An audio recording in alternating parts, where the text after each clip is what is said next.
ಇನ್ನೊಂದು ಕಡೆ ಬೃಹದಾಕಾರವಾಗಿ ಕಟ್ಟಿದ್ದಾರೆ ಇದೇ ಜಾಗದಲ್ಲಿ, HMT ಜಾಗದಲ್ಲಿ.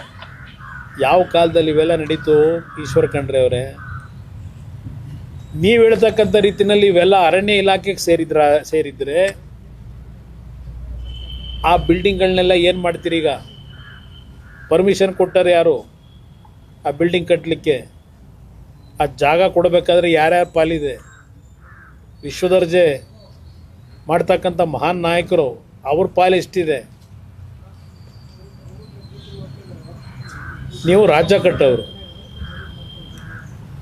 ನಾವು ರಾಜ್ಯ ಹಾಳು ಮಾಡೋರು.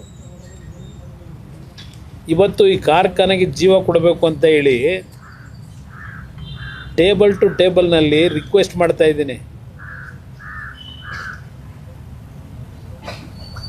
ಸುಮಾರು ಇಲ್ಲಿ ಕೆಲಸ ಮಾಡಿರ್ತಕ್ಕಂಥ ಕಾರ್ಮಿಕರಿಗೆ ಈಗಲೂ ಸಹ ಅವರಿಗೆ ಒಂದು ಔಷಧಿ ತಗೊಳ್ಳೋದಕ್ಕೆ ದುಡ್ಡಿಲ್ಲ. ಕುಟುಂಬದಲ್ಲಿ ಏನಾದರೂ ಹೆಚ್ಚು ಕಡಿಮೆ ಆಗಿ ವಯಸ್ಸಾಗಿರೋರಿದ್ದಾರೆ. 590 ಕೋಟಿ ಅವರಿಗೆ ಹಲವಾರು ರೀತಿಯ ಕಾರ್ಮಿಕರಿಗೆ ಫೆಸಿಲಿಟೀಸ್ ಕೊಡಬೇಕಾಗಿದೆ.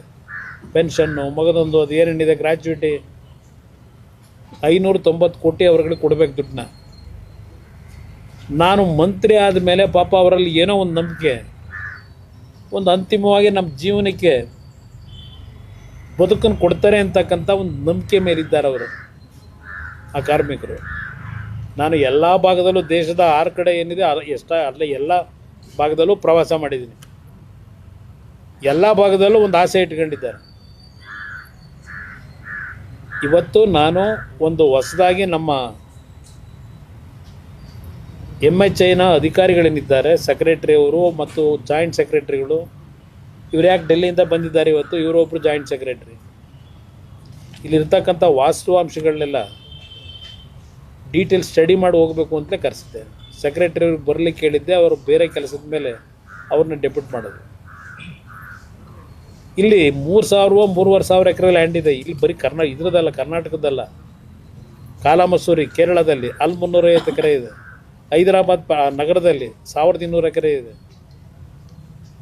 ಇದನ್ನು ಹಾಗೇ ಬಿಟ್ಟರೆ ಈಗ ಇಲ್ಲಿ ಹೇಳ್ತಾರಲ್ಲ, ಇಲ್ಲಿ ತೋರಿಸ್ತಾ ಇದೀವಲ್ಲ ಬಿಲ್ಡಿಂಗು, ಒಂದೊಂದೇ ಲ್ಯಾಂಡ್ ಗ್ರ್ಯಾಬರ್ಸ್ಗೆ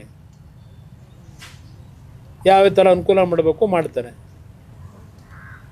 ಪಾಪ ಹೇಳಿದ್ದಾರೆ ಅದೆಂಥದ್ದು DLFಗೆ ಪೋಸ್ಟ್ಗಳು ಬೇರೆ ಅಂಟಿಸವ್ರು. ಈಗ ಅದೆಂಥದ್ದು ಹೇಳಿದ್ರು ಪದಾನ, ಇದು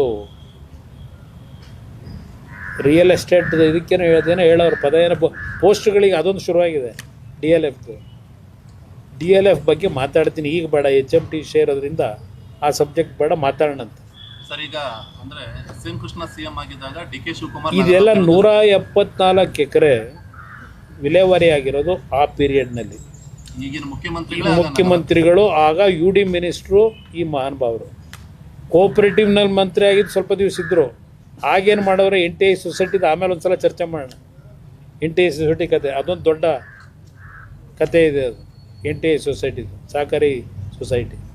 ಇಲ್ಲಿ ಯಾರ್ಯಾರಿಗೆ ಯಾವಾಗ ಸೇಲ್ ಆಗಿದೆ. ನಾನು ಮುಖ್ಯಮಂತ್ರಿ ಆದ ನಂತರ ನನ್ನ ಗಮನಕ್ಕೆ ಇದು ಬಂದಾಗ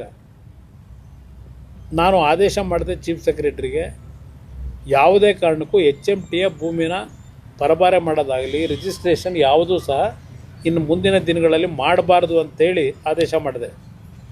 ಅದಾದ ನಂತರ ಮಾರಾಟಗಳು ನಿಂತಿದೆ ಇದಿರ್ತಕ್ಕಂಥದ್ದು.